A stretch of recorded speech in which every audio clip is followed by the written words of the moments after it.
Hi, my preschool friends. I hope you're having a wonderful day today.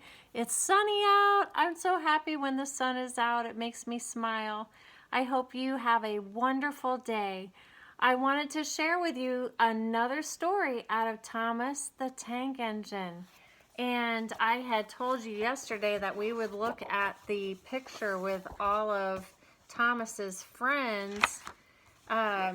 We saw the first part of that yesterday, and today I wanted to show you some other pictures of his friends. And this is Sir Topham Hatt, as you can see. And then we have Percy the small engine. He was in the story yesterday. And then we have Toby the tram engine. And here we have Duck. And then on this page, if you can see, there is Mavis, who's at the top. Mavis.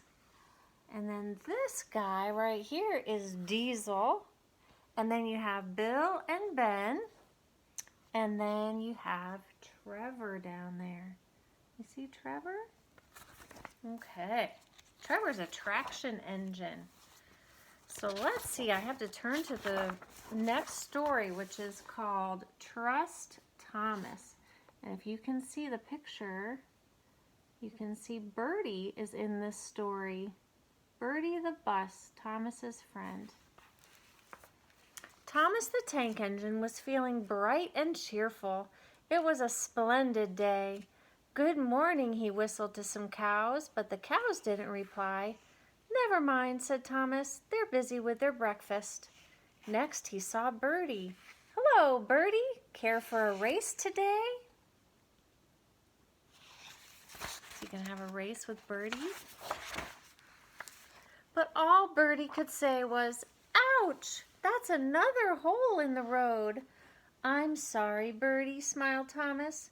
Thomas was still in good spirits when Birdie arrived at the next station. Bad luck, Birdie. Now if you were a steam engine, you would run on a pair of reliable rails. Huh, replied Birdie. The railway was supposed to deliver tar to mend the road 2 weeks ago. You can't trust a thing that runs on rails. I run on rails. You can trust me, Birdie. I'll see if I can find out what's happened. And Thomas puffed away toward the big station. James was snorting about in the yard. It's too bad, he grumbled. Percy goes to work at the harbor and I do his job here, there, and everywhere. Take that. And you can see the next picture there. Oh, groaned the freight cars. Just you wait, we'll show you. Gordon laughed. I'll tell you what, James, if you pretend to be ill everywhere, you couldn't shunt freight cars here or go to the quarry there, could you? What a good idea, agreed James. Look, here comes Thomas. I'll start pretending now. Thomas was sorry to see the engines looking miserable. Cheer up, he puffed. It's a beautiful day. Yes, grumbled Gordon, but not for James. What's the matter? Asked Thomas. He's sick, replied Gordon. Yes, he is. I am, stuttered James. I don't feel well at all. Don't worry, said Thomas kindly. I'll help you out if you're ill.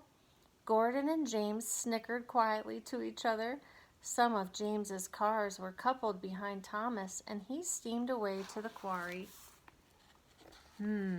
What's going to happen next, I wonder? The cars were still cross.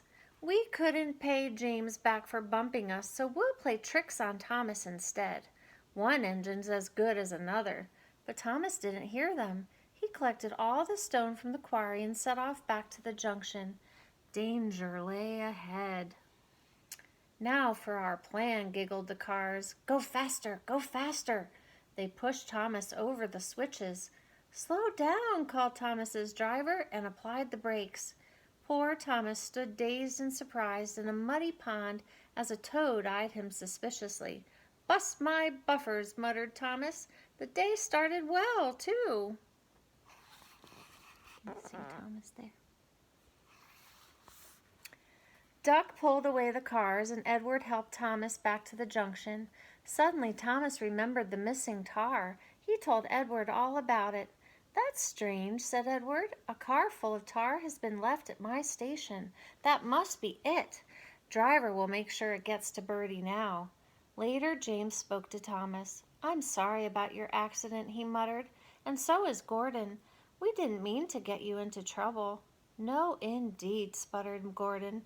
"A mere misunderstanding, Thomas. All's well that ends well." Just then Bertie arrived. He looked much more cheerful. "My road's been mended now." "Oh, I'm glad," replied Thomas. "Thanks for all you did," added Bertie. "Now I know I can trust an engine, especially if his name is Thomas." Gordon and James puffed silently away to the shed, but Thomas still had company. "Well, well," he sighed, "what a day for surprises." The toad, who was looking forward to a ride home, noisily agreed. You see all the train cars. So Bertie got his tar to fix the road so it would be less bumpy, and he learned that he could trust the word of his friend. His friend Thomas told him that he would help him, and he did. So just remember, boys and girls, when you tell someone that you're going to help them or you're going to do something, then you have to follow through and do what you told your friend.